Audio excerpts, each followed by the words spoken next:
C'est Brad Pitt, c'est la Formule 1, il y a Fred Vasseur, il y a Toto Wolff, il y a tous les pilotes. Alors t'as pensé quoi du film?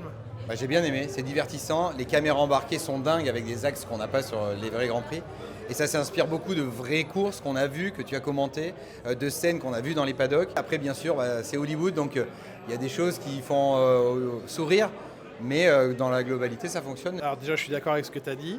Je suis content parce qu'il respecte quand même pas mal de choses crédibles, réelles sur le réglage d'une voiture, sur la préparation des choses, comment est configuré un garage, comment est configurée une écurie à l'usine, et puis d'avoir réussi à insérer leur voiture de ce team qui n'existe pas dans des vraies scènes que nous on a vécues et des vraies scènes de sport, j'ai trouvé ça fort. Oui, c'est Hollywood, mais c'est Brad Pitt.